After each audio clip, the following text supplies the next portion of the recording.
Welcome dear participants. In this module we are going to discuss the beginning of the queer studies and then we would link the representation of gender with media theories. In our previous discussions we have seen how the feminist studies have developed with the help of the postmodernist philosophies into a discussion of indeterminacies of gender. This gave rise not only to the masculinity studies, but also it developed the queer studies as an independent part of study. The term queer or queer studies or queer theory was first used by Teresa Lauretis in her article entitled Queer Theory, Lesbian and Gay Sexualities, which was published in 1991. She has used the term queer to suggest the possibilities of at least three interconnected elements which can coexist and overlap under this discussion.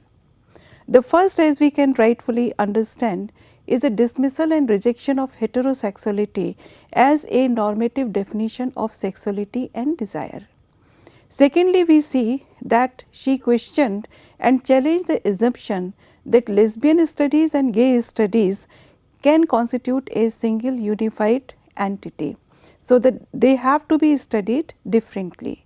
She also suggested that there are diverse ways in which race shapes our sexual biases. So, Teresa de Lauretis used the term queer studies for the first time to understand the alternate aspects of sexual desires. De Lauretis suggested that queer theory should encompass all of these critiques, and she also made it possible to rethink and refigure the way in which we understand gender and sexuality.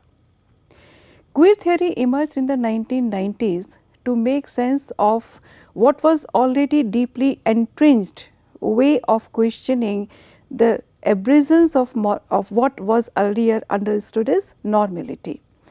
Queer is also a part of an ongoing process of self-constitution and self-transformation, an attempt to understand the sexual desire in every individual.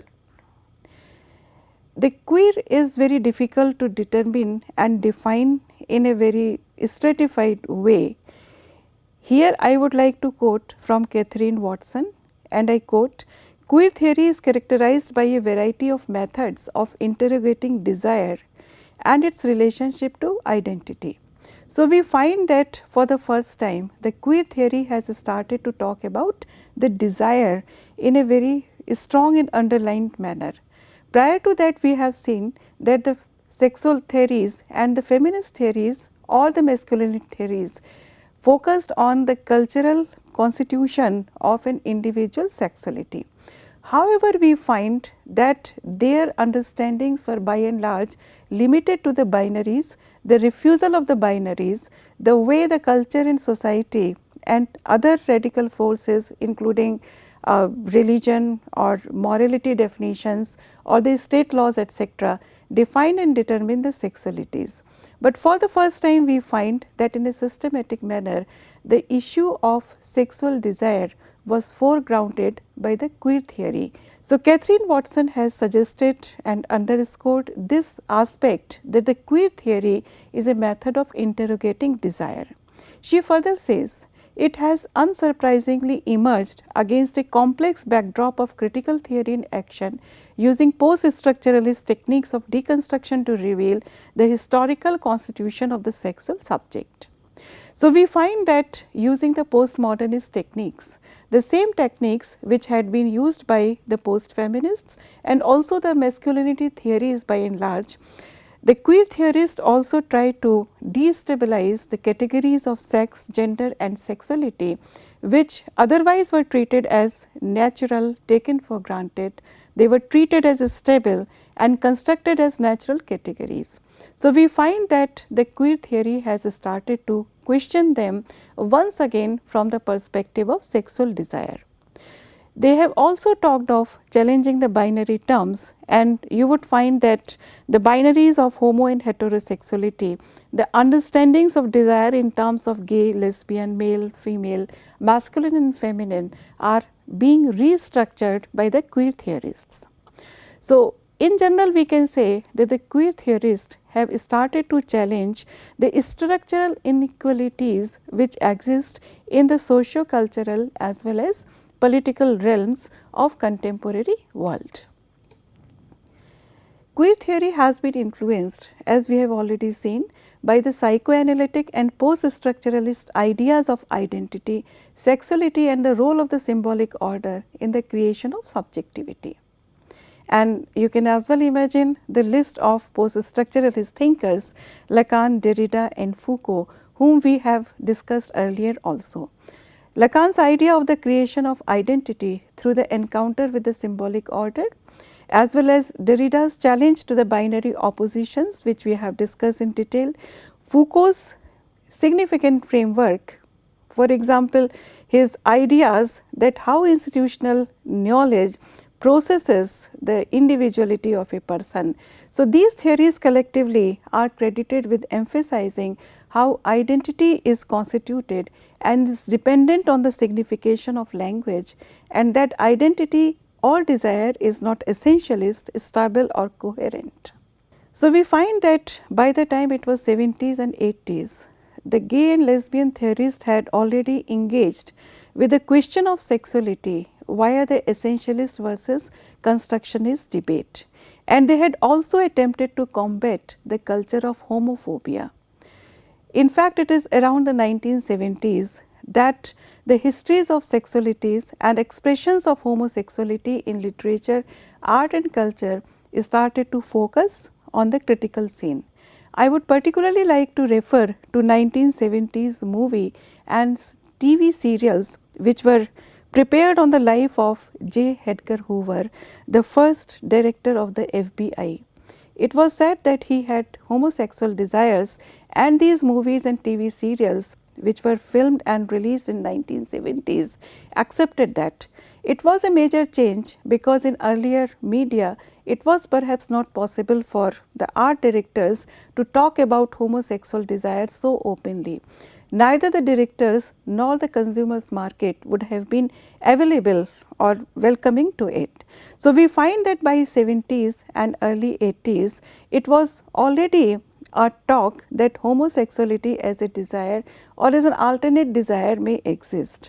But then it was further talked about in critical terms by critics like Judith Butler, Eve Sedgwick and Lauretis, who pioneered the growth and development of queer studies as an academic discipline in the 1990s. So, we find that the stage had already been set by the thinkings in the art movements of the 70s and 80s, and by the time it was 90s, we find that the queer studies have taken a particular shape. Judith Butler, whom we have discussed in detail in the previous module also, has been a very important figure in the development of the queer theories. She has dismissed the notion of pre-cultural body by saying that the body assumes identity through words and language, and that identity itself therefore is constituted in language, and individuals are always already gendered.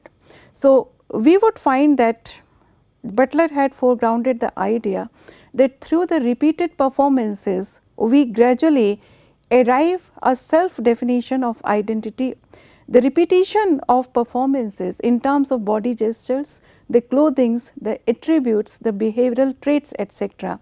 Identity is tenuously constituted over time and instituted through a stylized repetition of acts.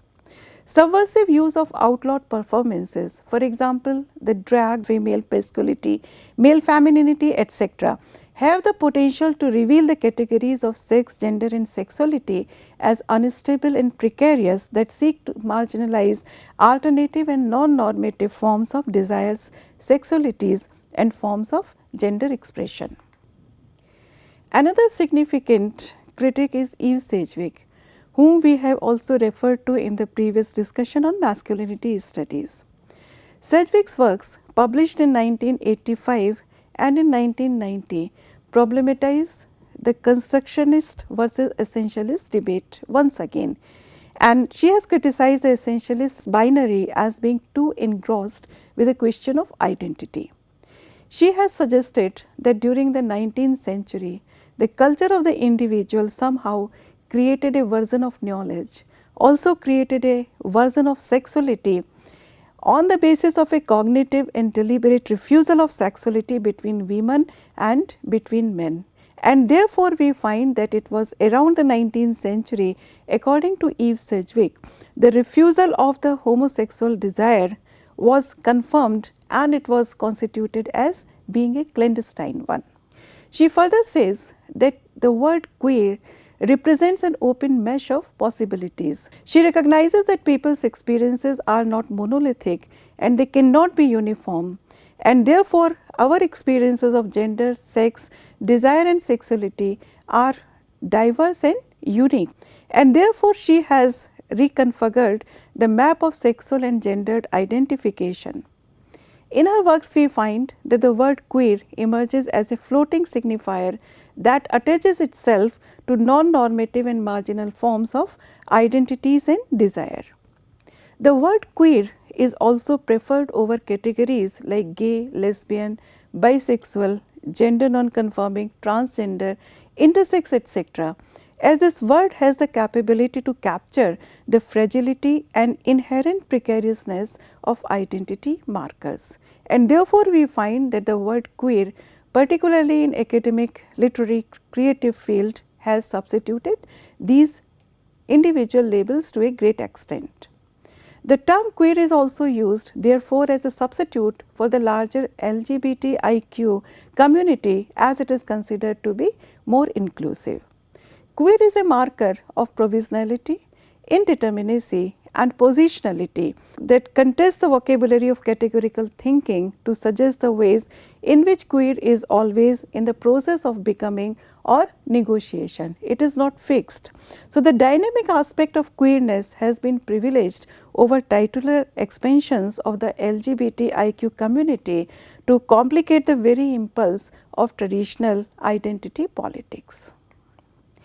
The queer theories are also criticized because many thinkers believe that this is rather an elitist approach and it ignores the theory praxis interface. They also accuse the queer of being apolitical and anti-empirical. One of the major critics of queer theories is Kirsch, who has repeatedly talked against the queer theory, and I quote from him. He has said that the queer theory is apathy encouraging and agency deflating in that it disengages the energetic level of alliance and interpersonal relations only to refocus efforts on the reductionist reconstruction of text interpreted only for personal use. So, here we find that this theorist is talking how it is for a personal use only that the text is being deconstructed. He also accuses the queer of commodification of sexuality and also criticizes for its role in supporting mass consumering and capitalism. So, we find that the queer theory, though is a theory which is very much talked about, a very essential part of our personality and identity, still is being criticized by certain people. So, we find that the concept of feminism, which started as a political movement for socio-political equality, has gained momentum and has also developed and become more inclusive.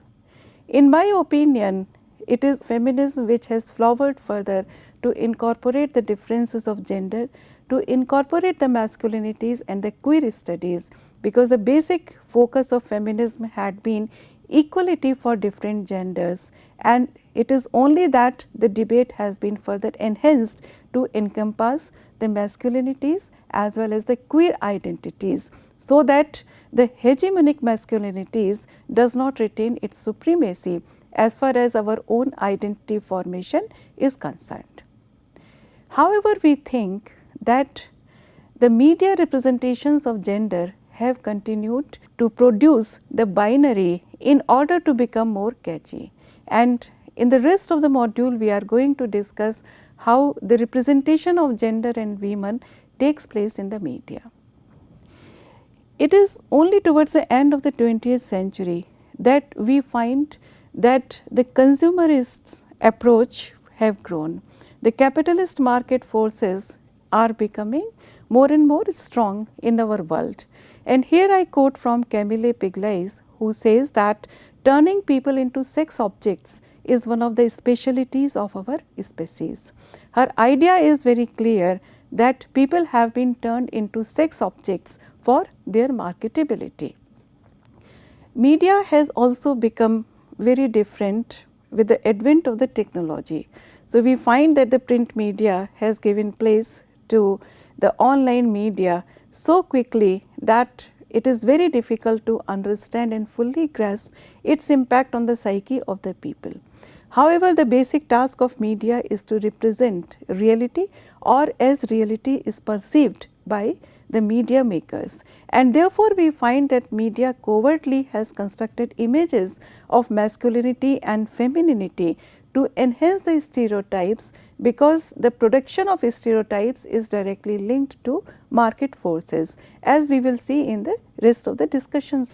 Representation in popular media has become more and more sexualized over the last 40 years, and there are several forces which are linked with this phenomena. For example, the growth of consumerist capitalist, the growth of technology, the fact that media has become more and more immediate, and then it has also become more approachable by the masses. So, all these facts together have significantly added to the growth and power of media. And then the sellability of media is also linked with the fact that more and more people are able to consume material provided by the media, and therefore we find that the representation in popular media has become steadily more and more sexualized.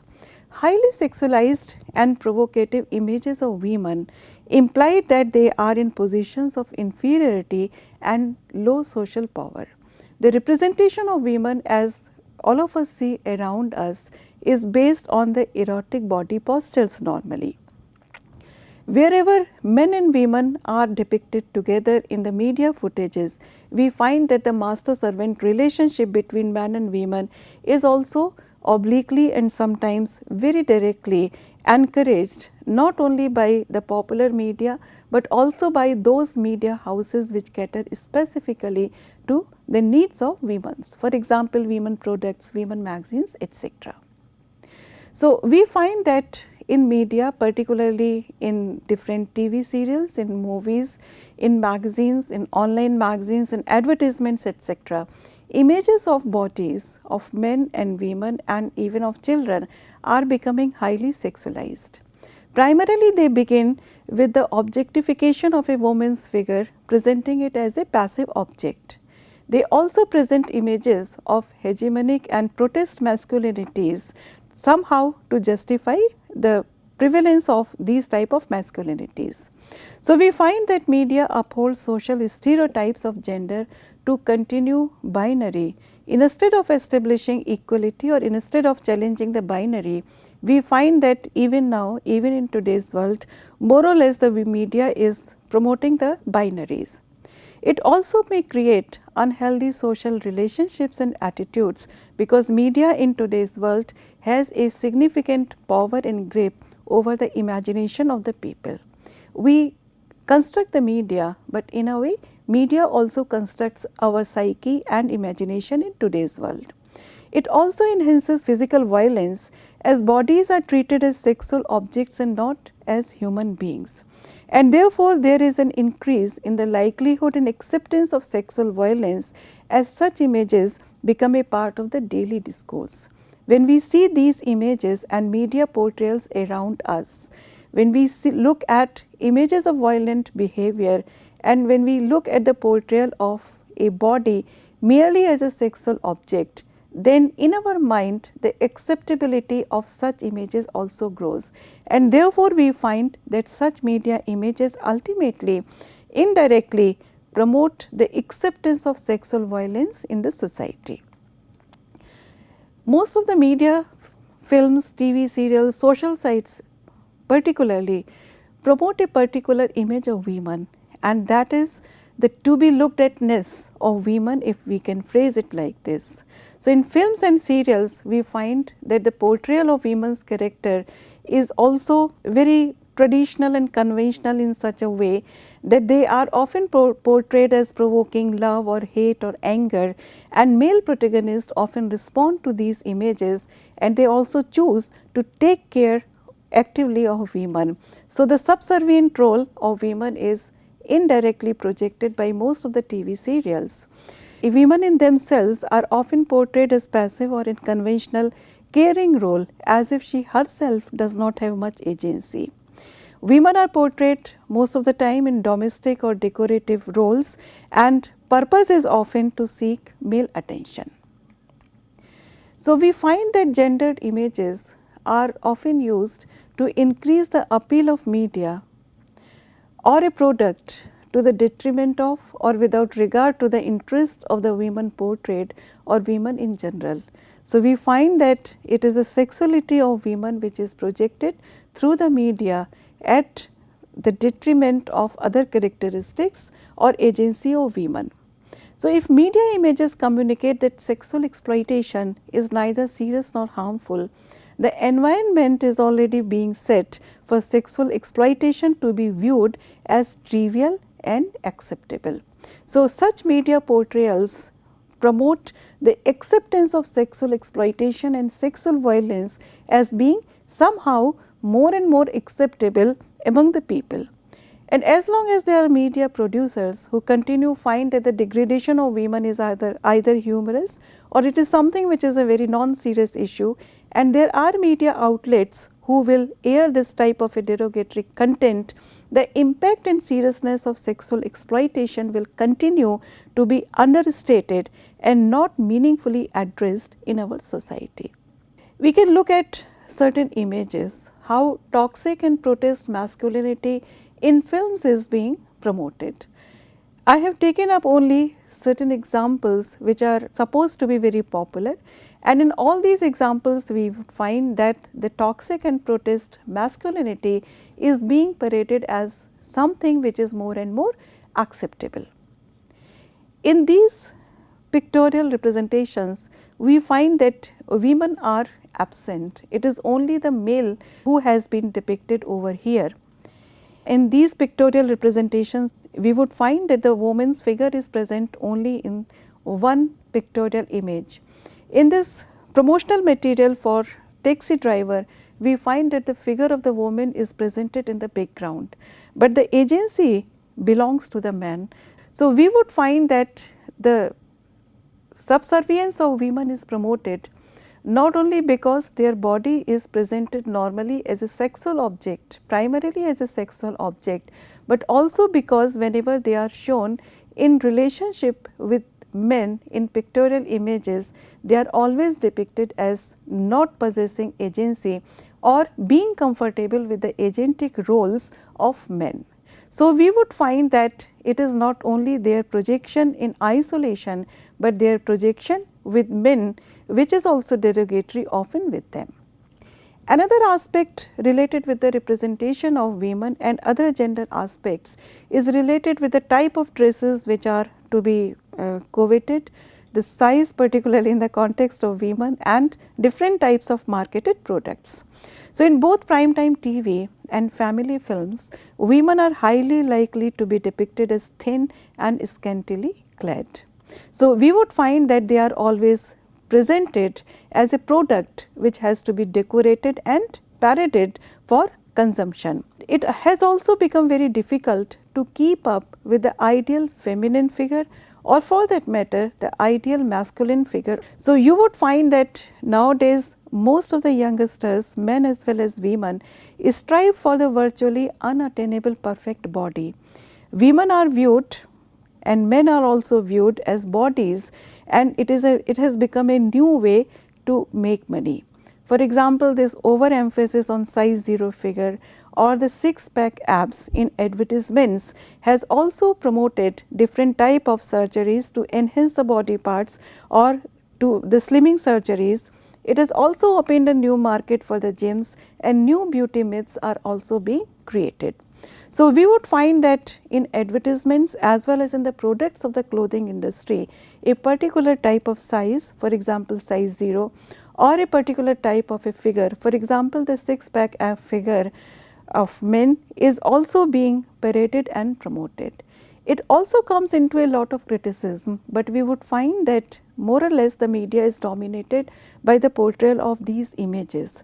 Sometimes a follow-up attempt of these almost unattainable ideals result into physical difficulties. For example, anorexia nervosa is a socially transmitted disease, and exposure to skinny models may be a contributing factor to it.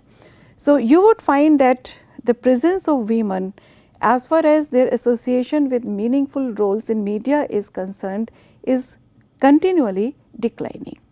It is not only the presentation of the figure of women which is derogatory, but at the same time we would find that the media coverage of women and women's issues is also derogatory.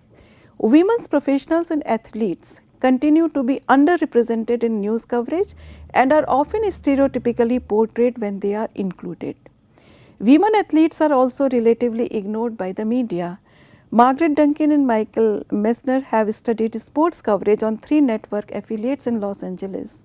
They report that only 9% of airtime was devoted to women's sports, in contrast to the 88% devoted to male athletes. Duncan also notes that commentators use different language when they talk about male and female athletes. She has also pointed out that the majority of the commentators with the sports activities are men. So, when they describe men, male athletes, they are normally described as being big, strong, brilliant, gutsy or aggressive, and women are often referred to as weary, fatigued, frustrated, panicked, vulnerable, choking, etc. Commentators are also twice as likely to call men by their last name only and 3 times as likely to call women by their first names only. And here I would like to refer to 2 very famous tennis players, Serena Williams and Roger Federer. So, whenever Serena Williams is referred to by the commentators, she is always introduced by her first name. On the other hand, whenever Roger Federer is referred to, he is always referred to as Federer and not Roger. So, you would find that the use of the first name in the context of women somehow links them with the image of children, whereas the adult male players are given a position of authority. So, you would find that it is not only the portrayal of an image of a man or a woman which initially gives a particular message to the society, but the media presentation of relationships and the use of language by live media can also promote those gender images which are not very helpful. So, you would find that these differences also draw our attention to how media presents men and women player differently. The same is the issue with politics. Women who have dominant roles in media are often presented as being somehow inferior. So, we would find that women who are politically active, like women athletes, are often disparaged and stereotyped by the media. When Hillary Clinton was still first lady, she was referred to as a witch or witch-like at least 50 times over the years by the press. And Rivers writes, male political figures may be called mean and nasty names, but those words do not usually reflect superstition and dread. And the question is asked, did the press ever call President Carter, Reagan, Bush or Clinton as warlocks or vampires for that matter? In the US president election, the Hillary versus Trump election, we would find that the questions were often asked based on the gender. In fact, the questioning most of the time centered on the debate on this question whether US is ready for a woman president or not, instead of looking at the personality traits. So, we can say that gender stereotypes is stronger than the racial one. This representation is also seen in the way that transgender and non-binary characters are presented. As this slide shows, we find that the commonest profession which is given to transgender characters is that of sex workers. And at the same time, you would find that anti-transgender slurs in language and dialogue is also very much present and illustrated very openly. The queer representation in Indian films is also an indication of it. Whereas in most of these movies we would find that either people are very hesitant in accepting their desire openly, or this desire comes into a lot of social criticism. The economics of gender stereotyping, however, cannot be negated. So, mass media is a big business and we have to accept it. And according to the American Motion Picture Association, Hollywood films alone pulled in $10 billion in 2011, and that does not include the renting and selling of DVDs. So, it is a very big business in any country. So, media executives argue that economics of the industry make it impossible to avoid stereotypes of women. Many commentators also argue that media content is driven by advertising, in particularly the desire to reach that part of the audience which is the most desirable one, and that is males aged between 18 to 34. So, you would find that this is the target group for the media, because their eyes are on profit and business, and therefore, they try to project those gender stereotypes which have a particular appeal to this section of the audience, the working, economically independent and sexually active males between 18 to 34 of years of age. At the same time, we can say that there is some change as far as the projection of women and transgender is concerned, and also we would find that there is a positive change in the way male figures are also being presented here. We find that certain trends have also already started in the media, whereas men are presented as possessing nurturing roles also. Women are also presented as being independent agentic people, and the transgenders are also being presented as individuals. However, we would find that there is a tendency to portray women in such agentic roles in such a manner that they are shown as alone, independent and capable people. However, a woman with a family or a long term relationship is hardly ever shown as having a progressive agency. So, you would find that there are subtle implications that there is a sort of mutual exclusivity between independence and empowerment and family life. So, the media emphasis still is that it is always a question of either or as far as women representation is concerned, whereas it is not the case when it comes to the representation of a male figure in the media.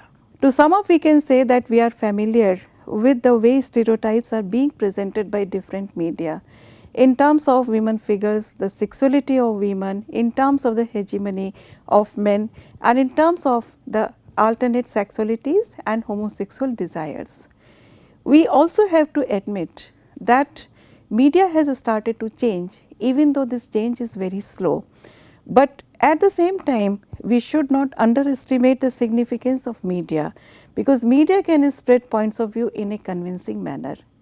In the later modules, when we would be discussing media, this issue would be taken up again in somewhat more detail. To sum up, I would only say that the current media the world over is not acting as a vehicle of change. It is still regressive, and it must change if the feminist desire or the desire of the gender critics to attain equality in our society is to be realized. Thank you.